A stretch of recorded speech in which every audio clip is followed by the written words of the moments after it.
Hey, it's Amber, and you're about to watch an author interview with our host, Matt Kaplan, recorded during a special session in our book club within the Planetary Society's digital member community. I hope you enjoy, and if you're interested in joining the book club, you can by becoming a Planetary Society member for as low as $4 a month. You'll get access to astronomy courses, trivia with weekly prizes, more of these live events, and just a whole lot more. So come hang out. I hope to see you there.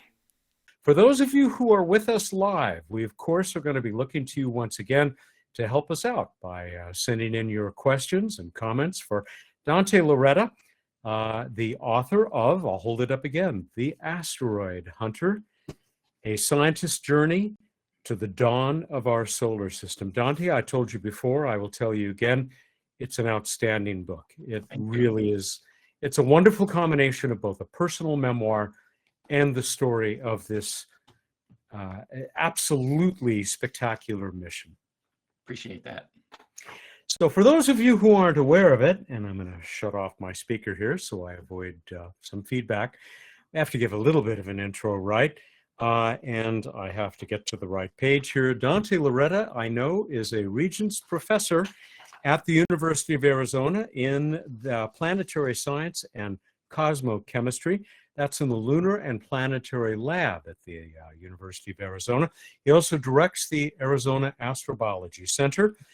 And in addition to being the principal investigator for OSIRIS-REx, he's been part of other missions, including Hayabusa 2, that other successful asteroid sample return mission, and the European Space Agency's Hera mission, which maybe we'll get to a little bit later, Dante. Let me ask you up front, because there has been a lot of science news from OSIRIS-REx in just the past few days. I know, because I held it up to you earlier when we were running the test, you've seen this, the July-August issue of Scientific American, and this absolutely stunning, gorgeous image. There it is, everybody. Oh, yeah. That's what OSIRIS-REx, Dante and his team brought back from asteroid Bennu. It is glorious to see, Dante. It sure is. So tell us, what's the latest? Well, last week was a big week for us. We published the first major scientific publication on analysis of the samples that came out in the journal Meteoritics and Planetary Science. There's hundreds of data products. It really represents all of the work we did in the first few months when the samples were in our laboratories. And we were just trying to get our bearings about what do we got, what do we think the nature of the collection is, and can we address one of the basic hypotheses, which is, did we do a good job characterizing the mineralogy and the chemistry from the spacecraft instruments? Because we made all these predictions about what we were bringing home, but they're based on spectroscopy and analyses. And the good news is we pretty much nailed it. So when we were at the asteroid, and really the reason that we selected Bennu was for its high carbon content. And the asteroid samples, we've measured up to 4.7 weight% carbon. It's in a very diverse suite of compounds. There's a whole range of carbonate minerals. These are salty kind of evaporites that formed when you had a fluid, a soda fluid, really rich in carbonated molecules.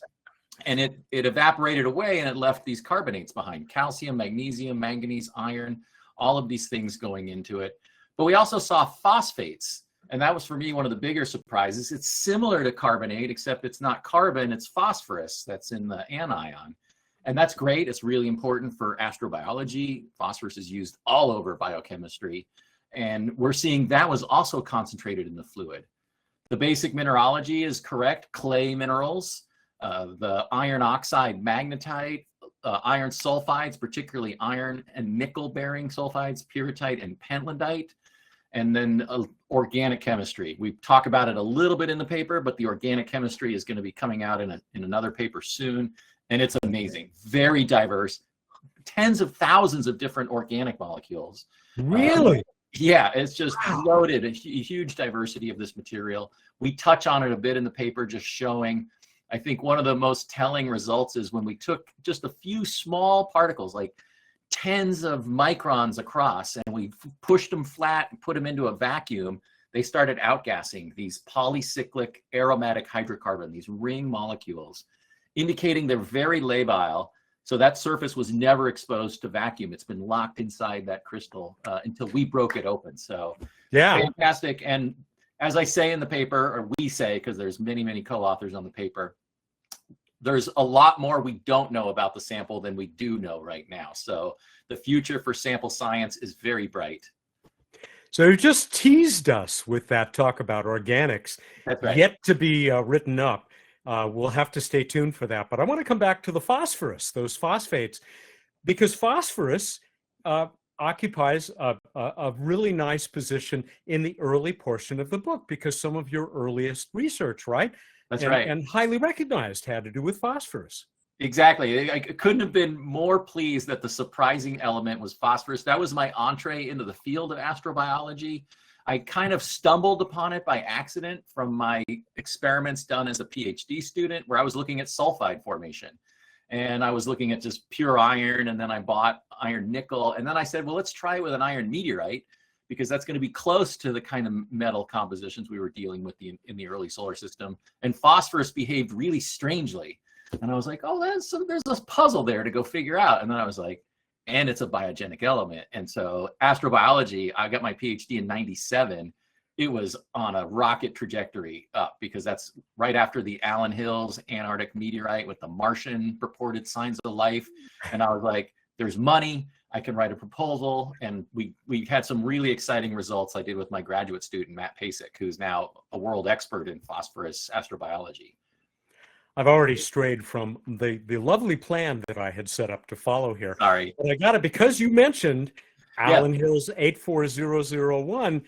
That provided a lot of inspiration to you as well, right? When that meteorite was found in the Allen Hills of Antarctica, some place where you've spent some time. And it's a great section of the book talking about your adventures there under the leadership of Nancy Chabot, right? Who's, that's right. I think we can both call a friend, but I didn't visit the bottom of the world with her.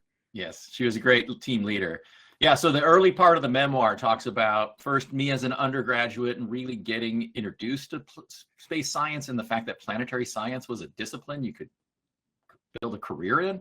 That, for me, that was a revelation. I remember that was like, wow, these people are getting paid to design rovers to go to Mars. I was like, how do I get in on that, right? I was like, I knew right then that's what I wanted to do. And when I was a graduate student in the mid-90s, it was transformative for the field of planetary science. We had the first exoplanet around a solar-like star, right? We had Comet Shoemaker-Levy 9 crashing into Jupiter right before our eyes, really hammering home the importance of planetary defense and asteroid and comet impact hazards. And then Allen Hills 84001, purported signs of life in a Martian meteorite, and it just launched the whole field of astrobiology. People started to realize, we don't even know what we're looking for when we're looking for life on other planets. We need to step back and think about, what does it mean to be alive?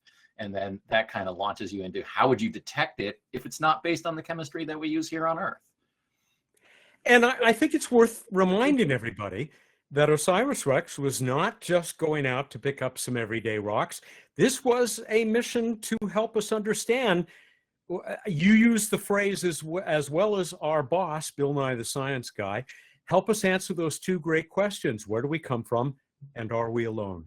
That's right. Yeah. I mean, Bennu is a fantastic astrobiology target. It's a near-Earth asteroid today, but it didn't start out its existence in near-Earth space. It's in a very unstable orbit. It's going to crash into one of the planets, or more likely the sun, in a few million years, probably. And the samples formed 4.5 billion years ago at the dawn of the solar system, as the name of the book implies. And it had to come from a much larger asteroid, because we see all the signs of liquid water and hydrothermal alteration, something the size of Bennu, which is only 500 meters in diameter. We say, about the size of the Empire State Building. It wouldn't sustain that kind of geologic activity. So it had to be part of something 100 or 200 kilometers, maybe even like the size of Enceladus, 500 kilometers in diameter. And it had to form in that outer region of the solar system to get all those ices, which then melted to produce the clay minerals and the other compounds that we're characterizing right now. Hey, while we're talking about organics, I got to ask, How was breakfast at that dive called Mike's Place back in 1982? Well, when Loretta was at the grill, it was fantastic. But you were what, the second string short order cook? Oh, I was prime on the weekend. So on Saturday, Yeah. Sunday mornings, I was the lead. I was the only one back there flipping all those eggs and hash browns and pancakes and whatever. And was this when you were living in the trailer out in the middle of the desert? No, I had moved. I was in Tucson, so I was a student here at Okay. the university, and I had, a crappy apartment. But this was when you had that realization, right? That's I right. can do this kind of science. That's how I was paying my way through college, was working those, side jobs, cooking, worked on a loading dock for a while. I had, all kinds of just pay the bills jobs to get through school, and really no clue about what kind of career I was working towards until that moment when I had a student newspaper and I saw the ad for the undergraduate space grant program. Still near and dear to my heart. It got me going in the field, and I've mentored many, many space grant students since then. Which is also something that you address at the very end of the book. That's All right. the students, undergrads, graduate students, postgrads, who were been involved with OSIRIS-REx and are now having a chance to work with the data that you've gathered. That has to be very rewarding as well. Yeah, not only to work with the data, but many of them are leading the extended mission, which I talk about right at the end of the book, to Apophis, which is another really important near-Earth asteroid. I've stepped back. I'm not the PI of OSIRIS-APEX, which is what the new mission is branded, the Apophis Explorer. But Danny Della, who started as my space grant student in 2005, is now the principal investigator for that extended mission. And I'm just here. I'm just a mentor and therefore a moral support. I'm going to come back maybe toward the end of our conversation to OSIRIS-APEX, the ongoing journey of what we used to know as the OSIRIS-REx spacecraft. Let me go right to the beginning of the book. It has a wonderful opening line. The most dangerous rock in our solar system is asteroid Bennu. Yes. I wanted to grab the reader's attention, right? And it's true. Because when we look at the list of potentially hazardous asteroids, like JPL's Sentry list, Bennu is number one. It's got the highest probability of impacting the Earth of any object that we know of. The odds are still low as these things go, 0.057%, but it's not zero. And the impact would be about 160 years in the future if it's going to happen. So we have lots of time to think about and plan for it. So it is the most potentially hazardous asteroid. And then that prologue goes on to talk about what would happen if it did hit, which was a very fun section to write.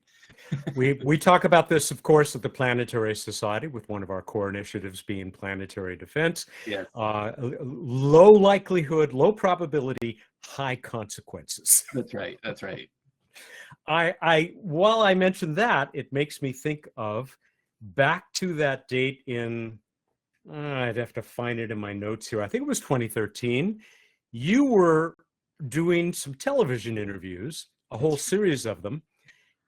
I, along with a bunch of other people, was in Flagstaff, Arizona at the biannual Planetary Defense Conference, when all of a sudden we got this cosmic bit of punctuation to add a little bit more incentive to your interviews and our discussion at the PDC. You must remember Chelyabinsk very well. Oh my goodness. That was probably the craziest coincidence of my entire life, because a year earlier, an asteroid was discovered, 2012 DA14, which is now named Duende. And we predicted it would be back at the Earth in 1 year, and it would come really close, like 30,000 kilometers, like Apophis is going to do in 2029, although Apophis is much bigger. And we said, great, because we were a new mission. I was a new PI, and I was like, we want to tell everybody about this cool asteroid mission that we're designing that's going to launch in 3 years.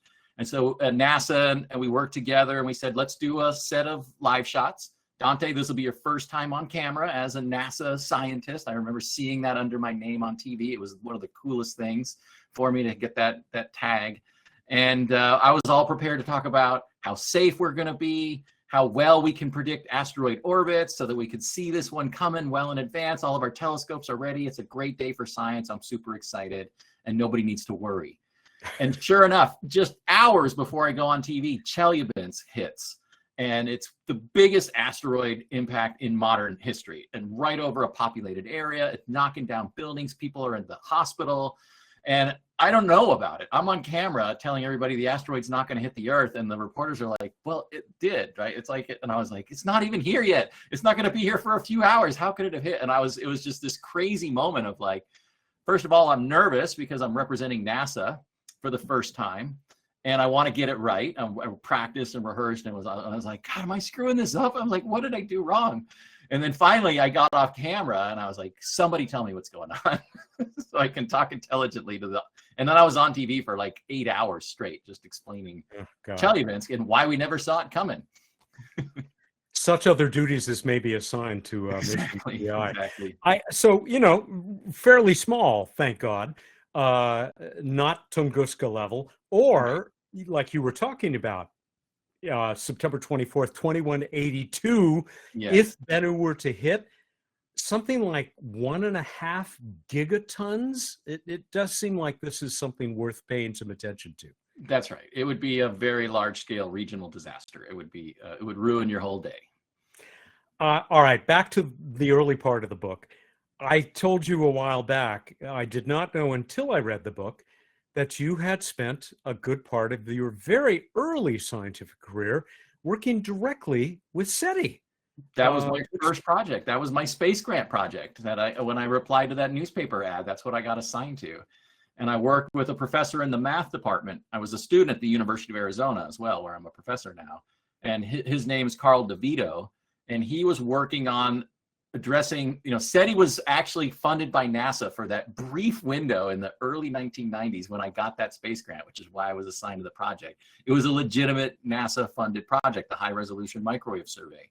And Professor DeVito asked the question, well, if it works and we find another alien civilization, how do you talk to them? How would you establish a basis of communication? And he had already worked up some ideas based on mathematical set theory. And I knew a little bit about spectroscopy. I was taking my electricity and magnetism class as a senior physics student. And I was like, well, the spectra are great fingerprints. So those are patterns. If you're a radio astronomer and you're looking at the universe, you're going to see these patterns that are these molecules all over the place. Let's try to get the idea of hydrogen across. If we can talk about hydrogen, which they should be seeing everywhere like we do, now we have a physical basis for communication. So that's really what I worked on. And it was a dream come true. I like I said, I couldn't believe it was a job and that people made a career out of this kind of thing. And that's when I knew in my heart, this is what I wanted to do. I wanted to be a space scientist. Was it during this period or was it a little bit later that we lost the Mars Observer, which you knew a lot of the people who were part of that project? I wonder if you could talk a little bit about how that tragic failure affected you as when you reached the point of being a PI for a mission that was just as harrowing. Yeah, Mars Observer was a traumatic moment in planetary exploration. We're kind of spoiled now, right? We have a lot of spacecraft all over the solar system. They usually go really well. Everything works out. We get our data. You kind of take it for granted. But in the early 90s, there was a whole regular series of failures. We had lost Mars Climate Orbiter, right? This was earlier. So before that, yeah, we had lost the Viking lander due to a command error and the antenna went down. And that was the end of Mars exploration for over a decade. Yeah. And then I went to graduate school in 1993 to Washington University in St. Louis to work on the Mars Observer program. And I was going to be a grad student studying fluvial systems. You know, I would have been one of the early Martian scientists if that mission had worked. And I was only there a couple of months when the spacecraft just disappeared 3 days before Mars orbit insertion. And this was a NASA flagship. It was going to be the triumphant return to Mars, full of scientific instruments, several of them built here in Arizona, one at Arizona State, one here at the University of Arizona. I had been as a space grant student to symposia given by the professors, Phil Christensen and Bill Boynton, both of who ended up on my team. So it was great to see that full circle. And that's when it dawned on me. I was like, these people had spent decades thinking about this mission and designing and building and testing. And now their instruments are just who knows where, floating in space and useless. And I said, okay, I'm going to be a lab guy. I'm going to go into the lab. I'm going to study sulfide minerals and meteorites. The samples are already here on Earth. I won't ever be subject to these space flight quandaries again. And then we lost Mars polar lander and Mars climate orbiter, back-to-back failures just a few short years later. And it was a challenging time in spaceflight. There was no guarantee if you got involved in a mission, you were going to make it to your target. Did the memory of that failure, Mars Observer especially, but also the others, did that haunt or influence you as your thinking as a PI on OSIRIS-REx? I wouldn't say it. I mean, it haunted me in the sense that I remember the pain and I remember the anguish of the other students and that were friends of mine, as well as the people who really had put the effort in. I mean, for me, it was a couple of months. I'm like, okay, I'll just go in the lab. So, but I really made sure that as the PI, it was my job to do everything possible to make sure that did not happen on OSIRIS-REx. And in the event that we did have an anomaly, at least I could rest knowing I did everything I could to make sure it didn't. And I think it paid off because OSIRIS-REx pretty much went flawless. We had a few issues like you always do in these deep space missions, but man, we nailed it. Stuff you overcame. That's right.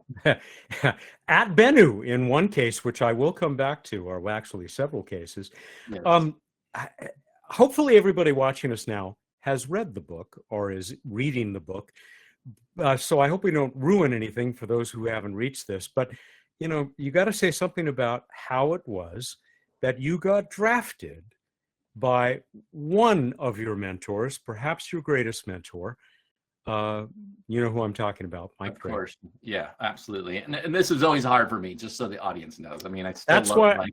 I was going to talk about Mike right up front, and I just couldn't do that. It still gets me. But I was a young professor here, and I got hired at LPL in 2001 and was setting up a lab, studying meteorites. I did mass spectroscopy and trace element chemistry and was happily in my little world.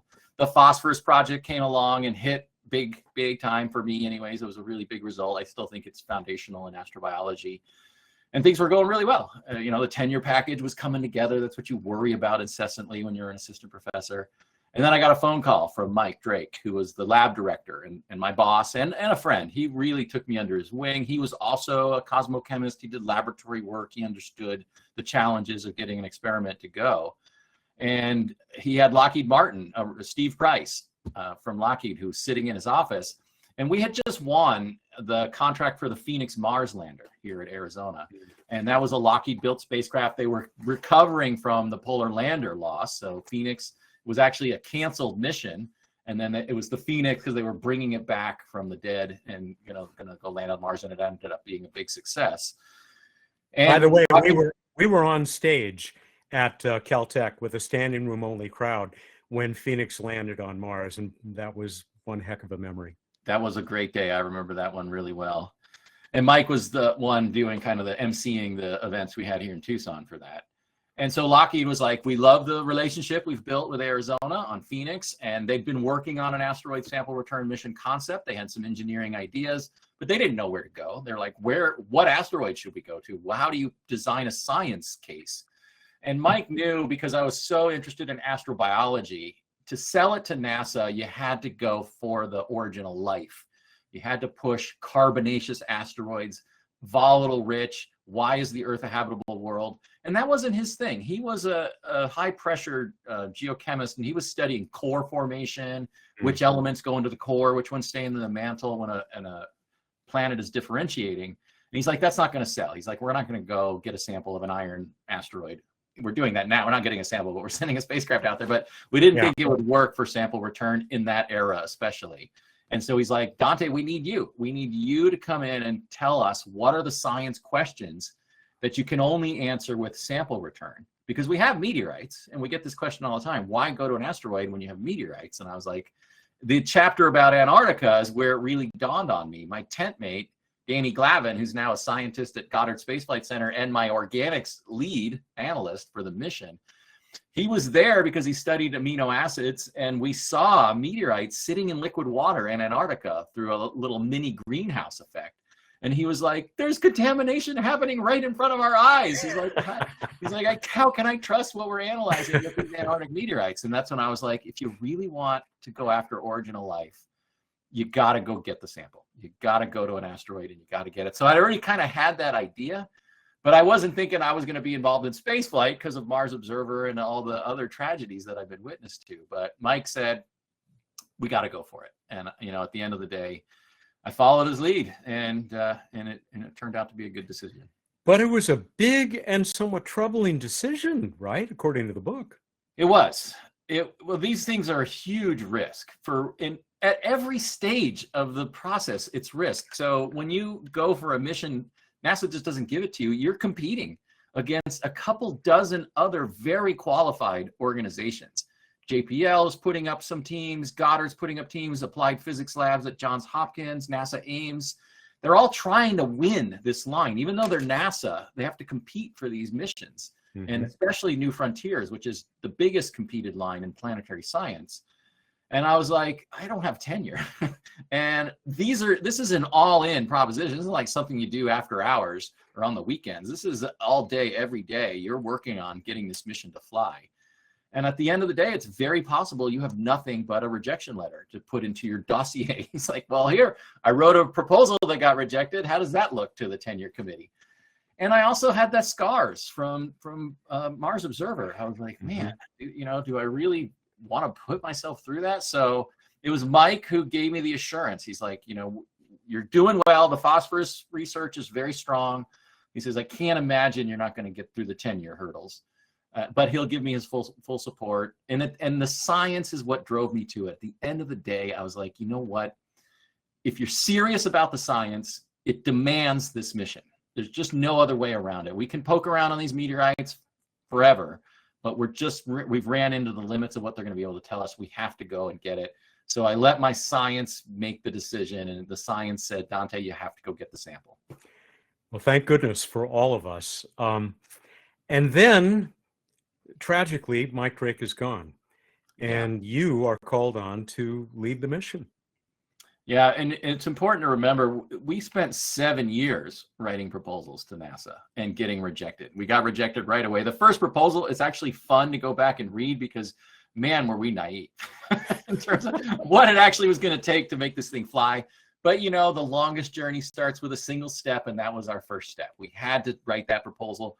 We got category 4, which is the worst ranking that you can get on one of these things. And you're just like, man. And it was the engineering, it was the management, it was the budget. The science actually did okay, although we needed a better asteroid. We didn't have Bennu as the target on that first round. And then we got in the second time, and we made phase A. So this is like the championship game. All these teams go in, and then a few make it to phase A, and NASA gives you money at that point. Up until then, you're working on your own dime. There's no funding from NASA for these initial proposals. And then it was Grail, which was the eventual winner, a great mission that mapped the gravity field of the moon. Maria Zuber was the PI on that. And it was Venus Reconnaissance Orbiter, led by Jim Garvin at Goddard. And we lost that final round. And then we were back to step 1. And the problem that NASA said was, you're too expensive. We were in the Discovery program, not the New Frontiers program back then. And we needed to get into New Frontiers. We knew that. And that's where Mike just shined. He did all of the legwork, talked to the National Research Council, the Space Studies Board. There was an interim decadal survey that was coming out in 2008. And we knew carbonaceous asteroid sample return had to get into that document. And if it did, we felt like we were going to win because we just came off this really strong phase A. The team spirit was very high. And we finally won 2011, 7 years later in May. And Mike was really ill. He was really struggling that last year. His liver had failed. He had a liver transplant. He had follow-on complications from it. He was in and out of the hospital. And I was stepping up to be the PI and then stepping back to be the deputy. And it was like this, it was very difficult time emotionally. And unfortunately, in September of 2011, we lost him in 4 months into the program after we won the contract. And then it's like, now I got to lead this thing. I was supposed to be the lab guy. I was supposed to be the sample scientist. I was only going to worry about the science program. And all of a sudden I had to do all the politics and all the management and all of the budgets and the engineering and oversight and everything that comes with being the PI, which is it's a much bigger job than what I had even known at the time that it would entail. So What was the phrase? I didn't write it down. Down and in. You were supposed to be the that's right. down. Mike was up and out. So anything outside of the mission, that's Congress, White House, NASA, Lockheed Management, University of Arizona administration, the senators that come around and want to know what's going on, all that stuff. And I was down and in. I was like, just think about the sample and what are we going to do and how do we make sure we get the right sample? That was all I was supposed to worry about. And those were good days too, because that was really fun. But yeah, I stepped up and yeah, absolutely. And I won't make you go through the story of how OSIRIS-REx came to have that name.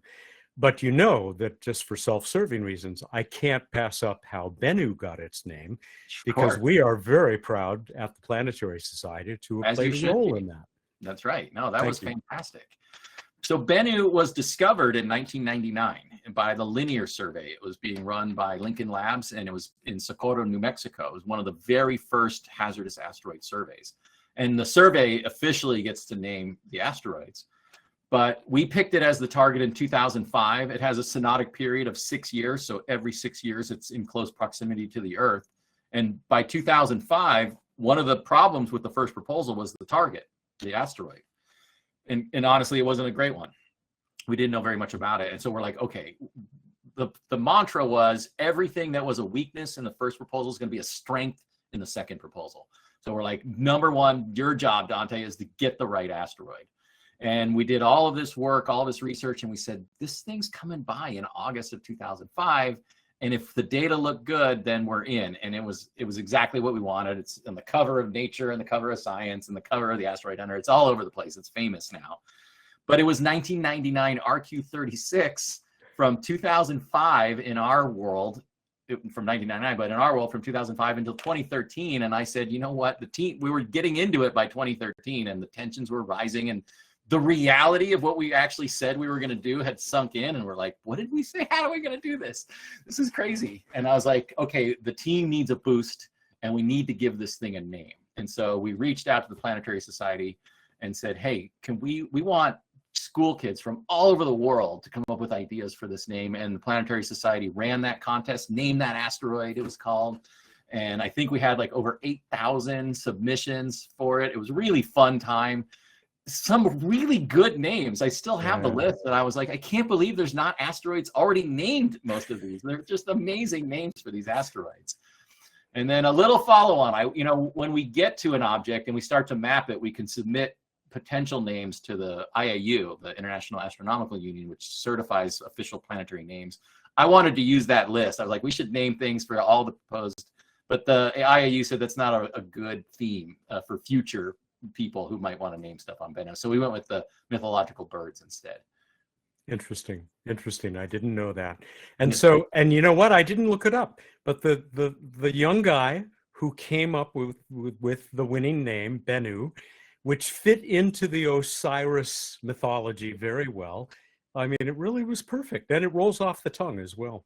Bennu is a great name. Michael Puzio was a young elementary school student, and it was great. He came, we had a big party in November of 2023 last year in Houston, and he came, and his dad came, and they were there with us celebrating, and he's now studying aerospace engineering and wants to be a space explorer too. So it really was inspirational to him and to his dad to be able to name that. And they've been big fans, and we've corresponded quite a lot throughout the years. Let's stick with the middle of the book, and chapter 8, the one that you entitled Up and Out, which was especially interesting to me, and I've already heard from some of our members, and trust me, folks, we will be getting to your questions and comments for Dante. The challenges that you had to overcome as you finally now have a big check. Initially, what, 500 million, I think? Mm-hmm. Maybe that was the second check. That was the one when you're getting ready to build the spacecraft. You get okay. That. Yeah. And you have all of this stuff to develop and a lot of unexpected challenges, which seems to be more the rule than the exception when you're doing this kind of thing. If you could just expand a little bit on your description of those troublesome gravity switches, the G switches, which I think is one of the more interesting passages in the book because it talks about just one of these challenges that had to be met. That's right. Yeah, and I had to make a lot of strategic decisions in the book about which ones to focus on, because there were every day there was challenges like that. But I picked all the ones associated with the sampling hardware and the return hardware, because those are the ones that were kind of new and mission critical and unique for us. And we, in 2004, right after we had that category 4 rating and that first proposal, Lockheed Martin's first sample return mission, Genesis, cratered into the Utah desert, the Utah Test and Training Range, the same place that we came back. And the culprit was a gravity switch. So the way the system is supposed to work is you hit the top of the atmosphere, and you, when you pass through 3 Gs of deceleration, the switch gets compressed, and then you go up to 30 Gs, and then when you get back below 3 Gs, it relaxes again. And when that relaxation occurs, it's supposed to blow a drogue parachute, because when the capsule goes through the transition into subsonic flight, it needs a drogue or else it'll tumble, which is exactly what happened to Genesis. And so one of the things we learned from the Genesis investigation, and Mike was great about this, because I was like, we're done. Like, Lockheed just cratered, and we were partnering with them on a sample return. It's like, no, this is good news, because we're not going to make that mistake. And he's right, because we tested the whole assembly. So we built the whole thing up, because it was a design failure on that Genesis switch. It wasn't that the switch failed. The switch was fine. It was installed backwards. And it wasn't the assembly technician who made the mistake, because the drawing was backwards. So he built it to the drawing, and then they never tested it at the assembly level. They never put the whole thing together and say, okay, let's see if the switch goes. And we did that on a centrifuge up at the University of Colorado, and the switch didn't open. And we were just like a year and a half from launch, and we had built the capsule. It looked beautiful. And we're tearing it down to the switch.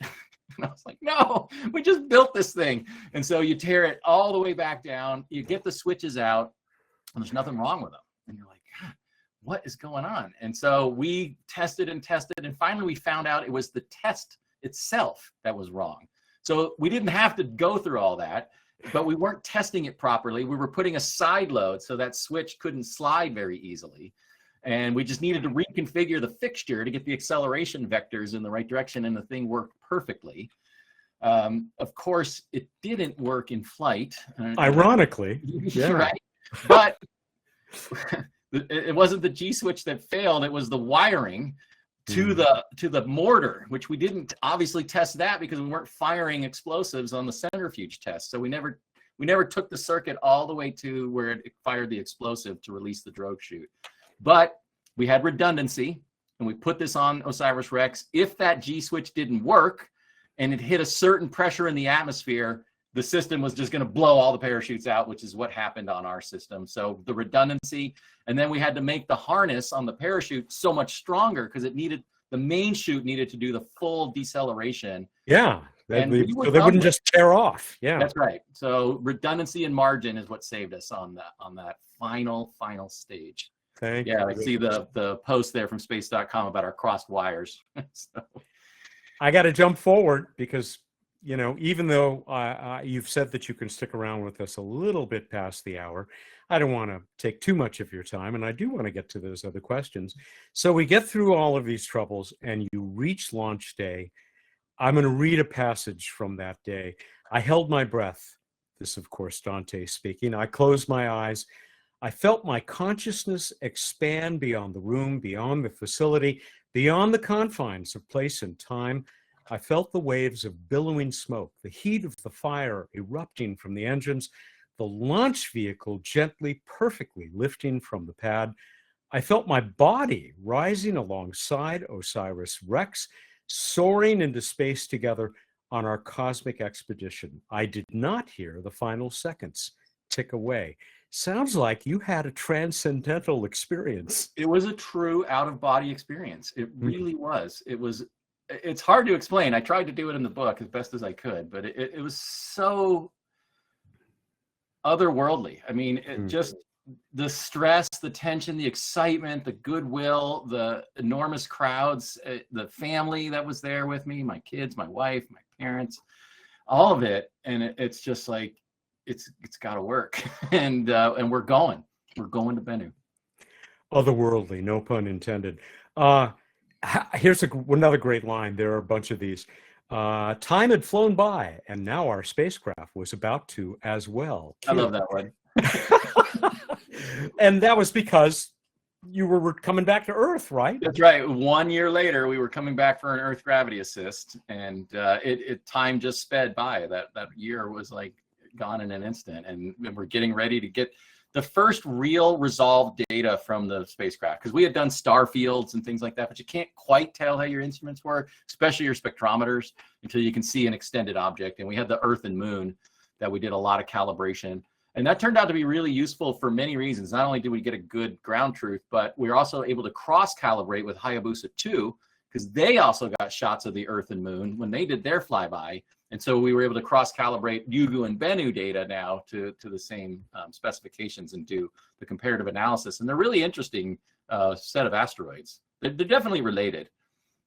And the parallels between the missions as well. I mean, and the fact that you also served on the Hayabusa 2 team. Yes. Yeah, I'm really proud of that. So you finally arrive at Bennu, and maybe unsurprisingly, or maybe surprisingly, it's full of surprises. That's right. Your asteroid was, your word, not mine, exploding? That's right. Yeah, so the first big surprise was the rough surface, which we totally fooled ourselves with incorrect interpretation of the telescopic data. The data were great, but we looked at the thermal inertia, how fast it heats up and cools off. We looked at the radar roughness, the shape, and we said, this thing is smooth, it's beachy, sandy. And we were thinking lunar regolith-like stuff. And no, it's full of these giant boulders, which behave like sand because they're so weak, porous, and low density.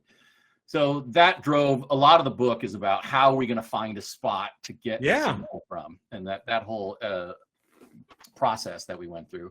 And we were running around kind of like crazy in the beginning, like, it's not what we expected. What are we going to do? And then finally, cooler heads prevailed, and we sat down, rolled up our sleeves, and said, okay, we got to write some new software, and we got to get some new code, and we got to figure it out.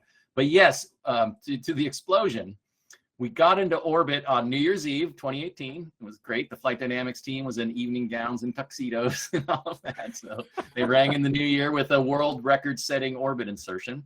And then 5 days later, we got this NavCam image of these particles just flying off the surface of the asteroid.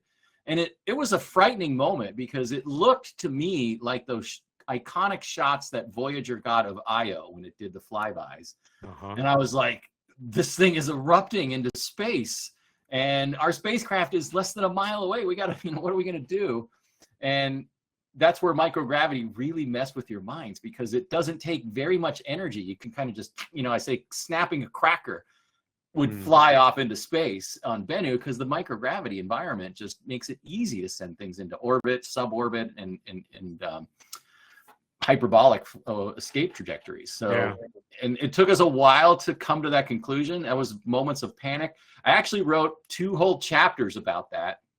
And my editor's like, okay, Dante, it's a little too much. You gotta cut that back a little. It's very good. Obviously, as you gradually winnow down, Sweet 16, Final 4, and finally ending up with this site called Nightingale.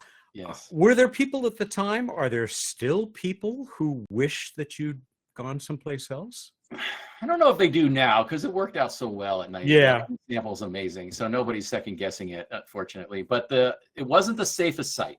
And that's where the real tension built up, because the engineers and Lockheed, the engineers at Goddard and Lockheed wanted to go to the safe site, which we called Osprey. It was near the equator. There was no giant boulders around it, so we weren't going to tip over and fly in, crash on our way out.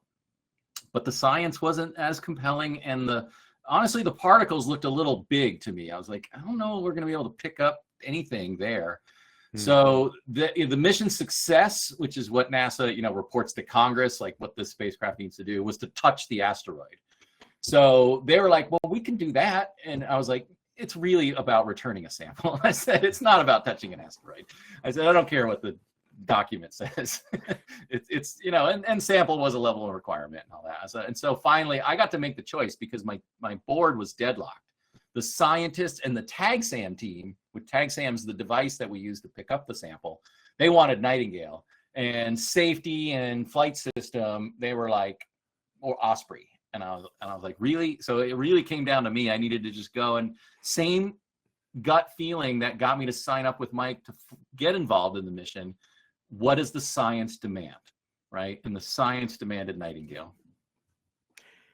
Generally, another example, and I've heard so many stories like this for so many missions, engineering and science.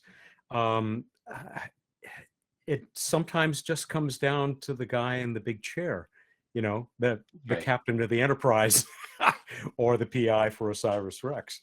Yeah, and we had a great relationship between the scientists and engineering, because it was a very coupled team. Because we did this autonomous navigation system, natural feature tracking. The scientists had to build all those natural features for the software team to analyze. So it was, the navigation around Bennu is unprecedented. There's dozens of papers that we've published in the literature about what it took to fly the spacecraft around this asteroid, and it couldn't have been done without a very tight coupling between science and engineering. That was, you document that as well, how you had to change your thinking about navigation, right? And I'm assuming that these results have been very carefully studied by other missions. Absolutely. That's right. DART is a good one to get started with. It also ended up on Mars 2020.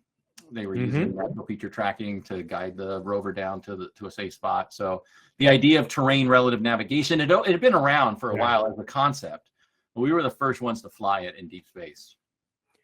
So you're getting great science even without touching the asteroid, and that data is also marvelous, of course. But you're closing in, and I'm still blown away by the thought of your spacecraft orbiting just a couple of thousand feet, maybe 600, 650 meters above Bennu.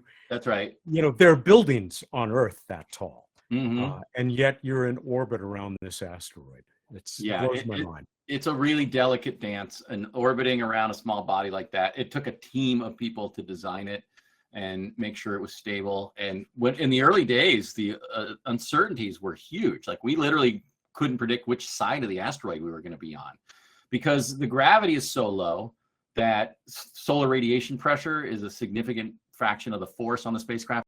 Solar sailing. Yeah. And not only that, but the thermal radiation coming off of Bennu is also pushing you from below. The thermal emission from the spacecraft is pushing you around. And even the orbits of the planets, you're feeling them.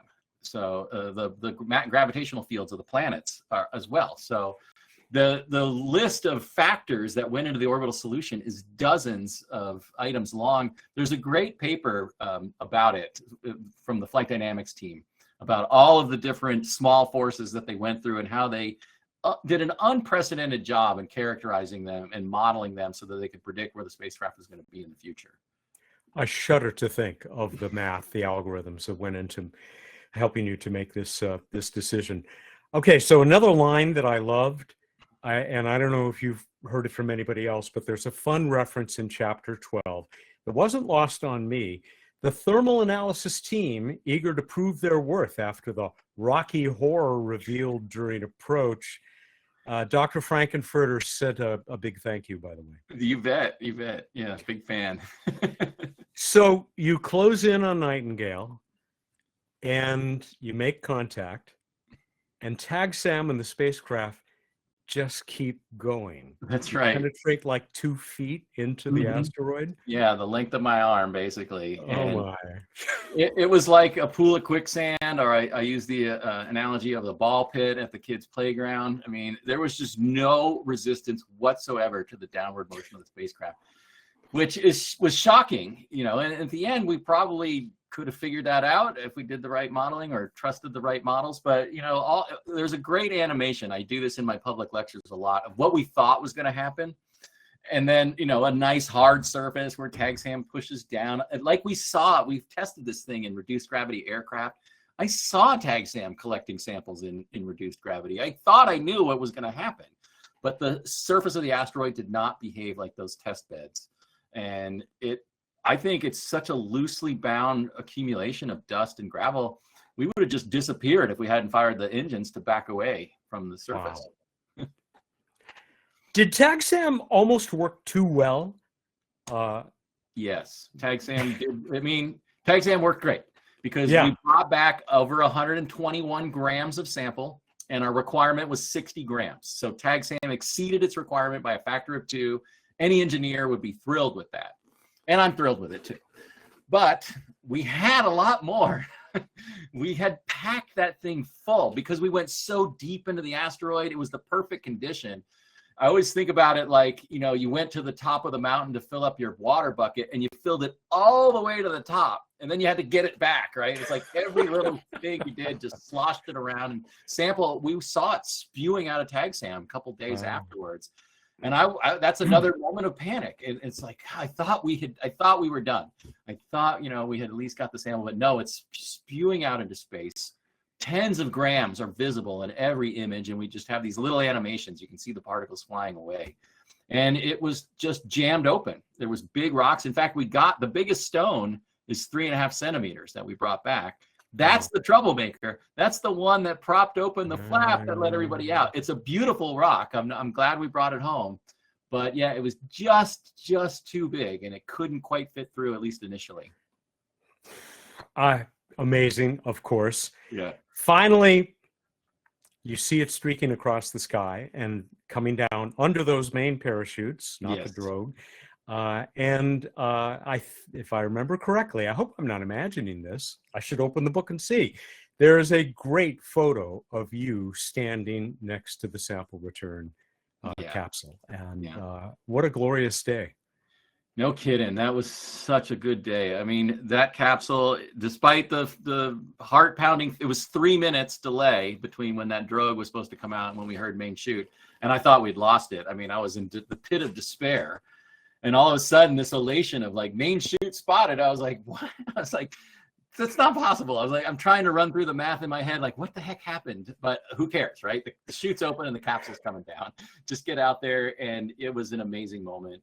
To see it, to be alone in the Utah desert with just a few of my colleagues out there in the desolate wilderness, which I love, and to be the first people to greet these samples to Earth was just phenomenal. So there is this side story, really charming story that runs through the book about 2 carbon atoms united initially, and then they go off and have their various adventures and come back together. And I want to compliment you on that because it's a really nice counterpoint in the book. The cosmic imperative that underlies my whole life, basically. It's like, why would one man spend 20 years trying to bring back a cup of asteroid dirt, right? I mean, people ask me that all the time. It's lovely. I'm going to hold up another book. I don't know if you've ever seen this, but I couldn't help being reminded of this book, Carbon, by John Barnett, which is just beautifully illustrated. And it's kind of the same. It's about one carbon atom or molecule and its entire history from the birth of the universe almost. You've seen it? Yes. Yeah. And it's, you know, it kind of goes back to Carl Sagan. That was my inspiration, right? We're all stardust. And those same carbon atoms are in you and me and everybody who's joining us tonight. So we're all linked through this cosmic history, and not just humans, but all life on Earth is linked through this cosmic history. And if you want to make an apple pie from scratch, you've got to create the universe first. That's right, exactly. Let me get to some of the stuff that's been coming in, which I've been putting off. Here's one from Tom. How might one learn about open opportunities on your team, and are you hiring? Let's expand it beyond that to how do you get into doing the kind of work? I mean, you must get asked all the time by undergrads. Yes. I think, Tom, if you want to join the team these days, you're in the lab. We're doing sample science on OSIRIS-REx. The spacecraft is off. There's another team, OSIRIS-APEX, which is going to be hiring in the next couple of years. And I would watch University of Arizona job sites, but also Lockheed Martin, NASA Goddard. But yeah, how do you get involved in one of these things? You kind of got to go where the action is. And, you know, I think the universities are a really good place. There's a small group of us spacefaring universities. Besides University of Arizona, our partners up the street at Arizona State have a great program as well. University of Colorado, Boulder, Johns Hopkins University, the Applied Physics Lab, Caltech and JPL, MIT. So these are the places that are generally leading these kinds of big missions. And so being a student or staff member there is a really good place to start. And then the aerospace companies are also good. Lockheed Martin is a big one, but we're seeing Ball Aerospace playing a lot in this regime. L'Oreal, which I think built the Psyche spacecraft, is getting into the business.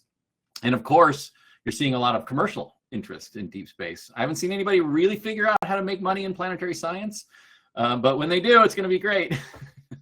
I wonder, have you heard anything recently? I should look it up about that plan for a commercial mission, a private mission to Venus by Rocket Lab. Yeah, I don't know what their status is. I don't think that's going. I think that's, Too bad. I know Sarah really well, Sarah Seeger, who's the PI on that, and I think that they kind of backed Tom, off. I hope you.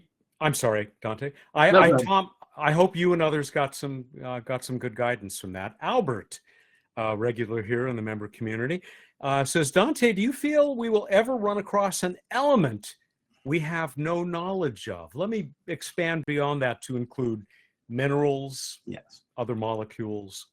An element, probably not, because we got the periodic table pretty well figured out. There might be some like super heavy thing that formed in a weird nucleosynthetic way, but the elements are, I think, as far as I know, my chemistry, and I trained as an analytical chemist, we're good. But the minerals, absolutely, we're finding already kinds of crazy minerals in the sample. And I don't want to go into the details because the leads on those studies are furiously writing up their papers right now, but there's environments that occur on these asteroids that don't occur on Earth, at least that we've ever discovered. And so new minerals, which are combinations of elements, are fairly ubiquitous when you study meteorite samples. And a lot of minerals are identified solely from their meteorites, and now hopefully from Bennu and Yugu samples. Here's one from Jordan, and you've kind of answered it. How surprised were you when you realized asteroids, not all asteroids, well, we don't know yet. We don't have that many samples. When you realized asteroids are essentially giant ball pits in space with no or little cohesion. Yeah, this has been a huge sea change in our understanding of these objects. I remember when I was in grad school, I've always been really excited about public outreach, and I would go to schools and give slideshows. I actually had 35 millimeter slides that I would load into a projector and show the kids in 1993, 94. And we didn't have a picture of a single asteroid. And I had to go use the moons of Mars and say, this is probably what an asteroid looks like. And then we had Galileo, and it gave us Gaspar and Ida, really the first time we got to see asteroids up close. Mm-hmm. And they look really solid. They look really like planetary bodies. They're kind of weird potato-shaped things, but they've got very well-defined craters, which gives you a good sense of the strength of the objects. So that was kind of what sunk into our heads. I think Itokawa changed our mind a bit. That was the first Hayabusa mission, and they were around 2005 when we were in that second proposal stage. But they didn't give us a lot of information about the nature of the surface interaction because they had some real technical challenges there. And so it was shocking to me that these rubble piles are so soft and squishy and barely held together, and probably distort in shape quite substantially. For example, by tidal interactions with a terrestrial planet, if they do a close approach, probably get pulled out, snap back, and they're overturning. The surface of Bennu looks very fresh from a cratering perspective. I wonder if this also brings to mind another of the great lines that I marked in the book. Gravity is patient. It always wins. That's right. Yep, you can't get away from it. You can hold it off, but I think I talk about that during stellar nucleosynthesis, but also during the catastrophic disruption of that formed Bennu, of being shattered remnant of a much larger asteroid in the past. Let's see, who's next? Here's one from Jeff. What do you think might be the science research goals for future asteroid missions?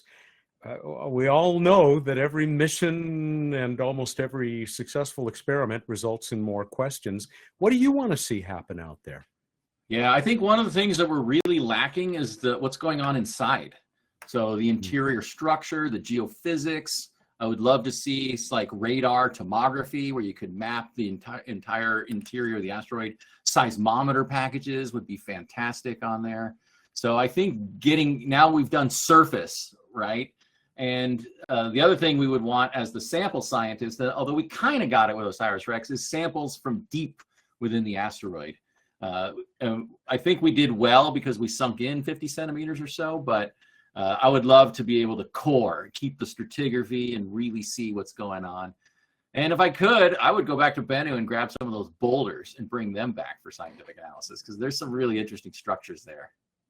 So for getting at the core, are you talking about bigger asteroids, or even for Bennu to see what's going on deep inside? Yeah. And could you, knowing that it's this pile of rubble, could you design a probe or something like that at the end of a line that might go down that deep? Yeah, I'm thinking the internal structures of these rubble piles, right? We can only postulate. We did the gravity field. In fact, those particles that were ejected, they turned out to be a great science experiment, because we were able to map the gravity field to a much higher degree and order than we expected. But it's still non-unique, the solution for the internal structure. So I'd love to see what the internal structure is. And I love your idea, Matt. We should just go ahead and send a burrowing device in and just see what it looks like in there. That would be an amazing experiment. I'm thinking kind of, the mole, which sadly did not do what we all hoped it would do on Mars, but probably would handle a rubble pile pretty well. You would hope, yes. Although the microgravity messes with you, so I bet that thing relies on gravity. Here's one from Susan. Do you think you know which part of the sample contains your twin carbon atom, the one that's not in your body? Have you been allowed to keep, kind of a separate question, and I think I know the answer. Have you been allowed to keep any pieces of the sample from Bennu? Well, Sue, I can tell you the carbon atom is in Tucson and we've analyzed it. So it's actually how the book ends. Yes. And no, I'm not allowed to own any of the material from Bennu. I have a loan agreement with NASA. It's a Space Act agreement, and it stipulates very precisely how we have to store it, secure it, transport it, etc. But I do have it in my laboratory, and I can go visit it whenever I want. So let's talk more about the sample, because if I remember correctly from Hayabusa 2, there were agreements to share tiny portions of its sample. Do you have that in place as well with international partners and labs within the United States? Yeah, so there's two versions of that. There's the interagency agreements where NASA has made an agreement with another space agency and is transferring sample. Japan is getting sample. I think they might be getting it real soon. And Canada is getting sample for their contribution of the laser altimeter, which did a fantastic job mapping the 3D nature of the surface. But on my team, I can tell you I've got team members in 16 different time zones, because we have to schedule meetings with us all. And we usually do 2 versions of each meeting, one for the Australia, Japan, and one for North America and Europe. But yeah, we're really proud of the sample is in laboratories all over the world. I've got over 200 people on the analysis team. Many of them are listed on that paper that I just published last week as co-authors or in the extended appendix of all the sample analysis team members.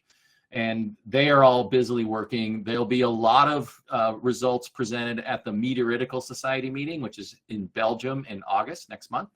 So the European team especially will be well represented there. And we have upcoming in Japan, the Hayabusa Symposium, which we always attend and present at as well.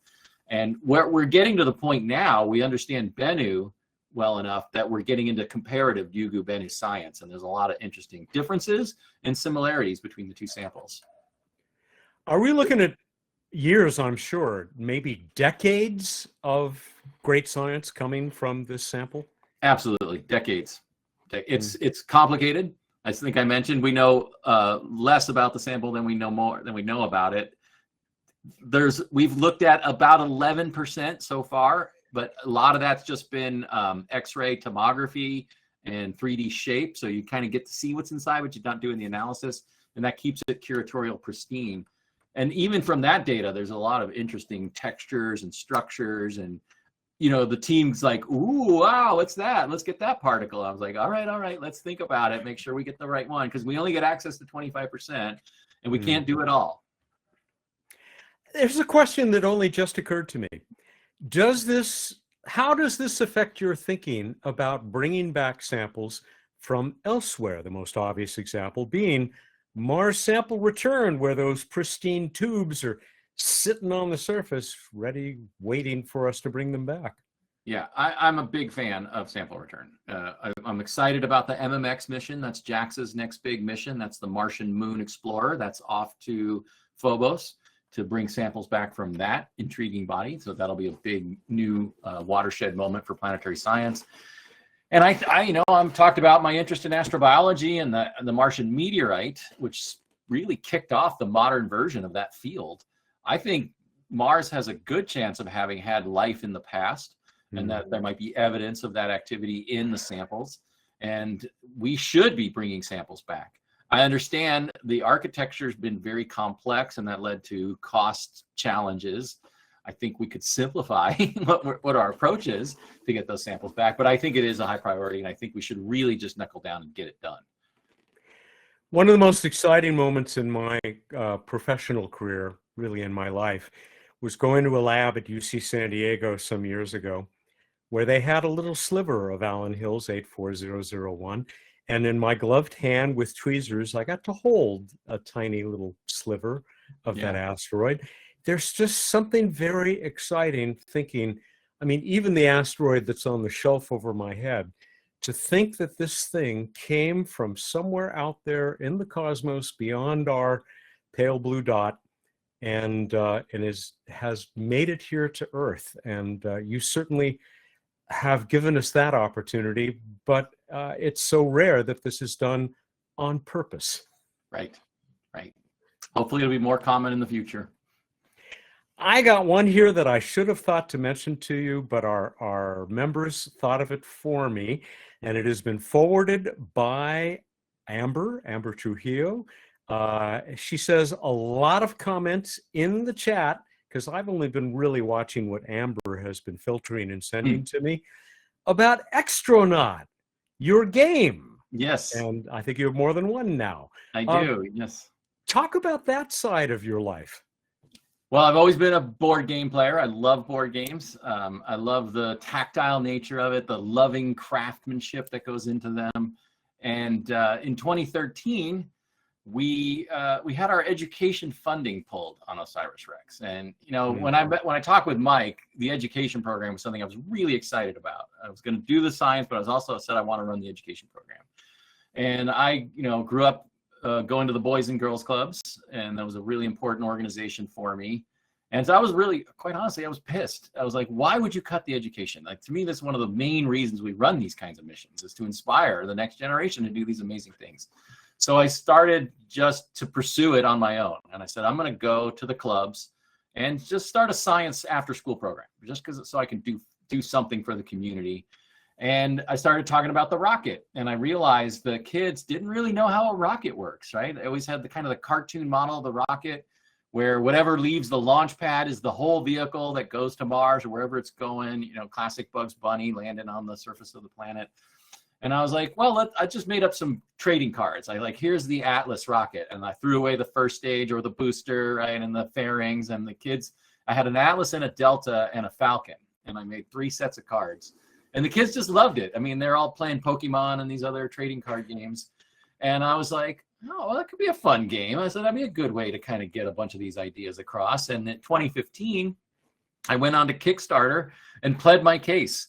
Back then, you could actually kind of get a new idea off the ground on Kickstarter. These days, it's much more pre-sales. Like, the board game industry is huge.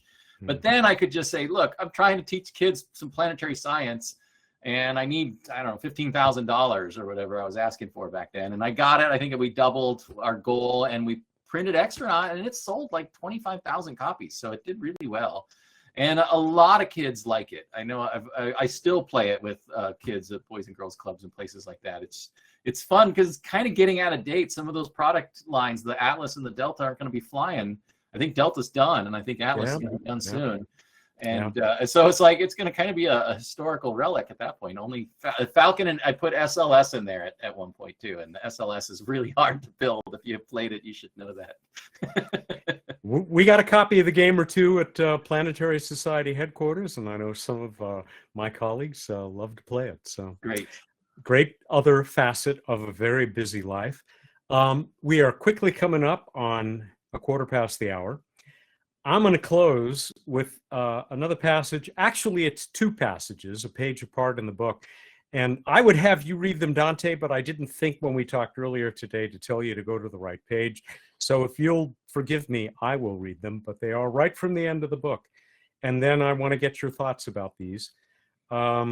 Exploration, I've learned, is as much about the inward journey as the outward one, providing answers to age-old queries while generating new questions that propel us even further. This pursuit, both personal and collective, transcends the confines of time and space.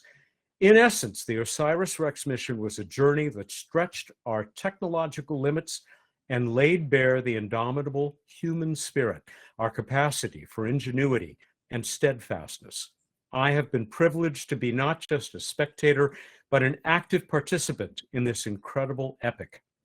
And then, ultimately, OSIRIS-REx is a call to action, an invitation for humanity to continue reaching for the stars, to embrace the unknown, and to discover the extraordinary within the ordinary. It is a reminder that the universe is our classroom, our laboratory, and our muse, and that our journey of exploration has only just begun.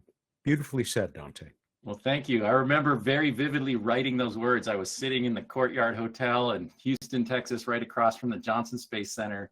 The sample had been revealed. I mean, we were struggling to get those screws undone, but we had seen the sample and it had all finally just come home.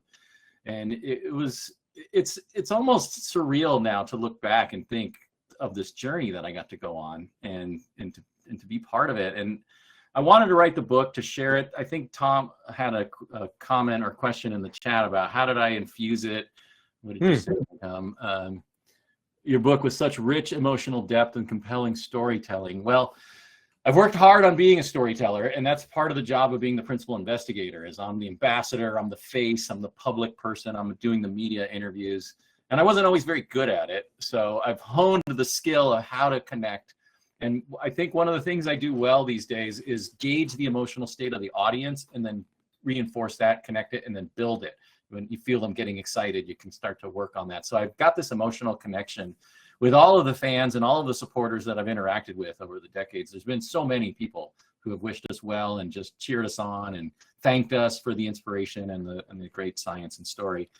And so I tried to capture that in the book, and I worked hard on the book. The book really started in 2018. And before we got to Bennu, I was like, so much of it had already happened. I was like, I got to write some of this down before I forget and get lost in the adventure at Bennu itself. And I've spent a lot of time with that. I also had a great collaborator. She's thanked in the acknowledgments, Ashley Stimson. She really was my writing teacher, you know, because I write a lot of scientific journal articles, and those are very factual based. I'm usually very terse in my language there. And we did a lot of exercises, like just interviewing and recording the interviews and listening back and thinking about the emotional side of it, the human side of the story. So I challenged myself to be a storyteller and to write what I wanted to be an action adventure novel. Like if you pick this up 50 years ago, it would be a great piece of science fiction, right? So I kind of wanted it to have that feel to it. And in fact, the subtitle font, A Scientist's Journey, is a homage to those early sci-fi novels from that bygone epoch. I think you achieved it gloriously, Dante. I would like to think that Carl Sagan is somewhere up there smiling down on how you, the head of a mission, also now have communicated about that mission in this book, The Asteroid Hunter, A Scientist's Journey to the Dawn of Our Solar System. Again, I hope a lot of you have read it. If you haven't, you now have even more incentive to read it. Thanks to our guest, Dante Lauretta. Dante, it has been a great pleasure every time we have spoken, and this certainly has been once again. I am very grateful, and I think I can probably speak for everybody else out there as well, who can say that this has been a very enjoyable hour and a quarter now. Thank you very much. And ad astra per aspera, as you demonstrate in the book. That's right. Excellent. Thanks, everybody, for joining us today. Appreciate it. So just a reminder that our next book is this one. Happens to be from an Arizona colleague of yours, Dante. I don't know if you've seen the book, but still is I know Chris well. Yes, absolutely. You do? Great. Yeah, we've had a lot of fun. We did a space poetry jam on Planetary Radio a few years ago. Still as bright and illuminating history of the moon from antiquity to tomorrow by Christopher Kokinos. That's it, folks. That's the one to get your hands on now. It's our July selection for the Member Community Member Community Book Club. And I really look forward to talking with Chris once again. I think it'll probably be as much fun as we've had with Dante. Again, Dante, thank you. Have a great evening, and we look forward to those next papers. All right. Take care, everybody. Thanks again, everyone, for joining us. We'll see you soon. Bye-bye.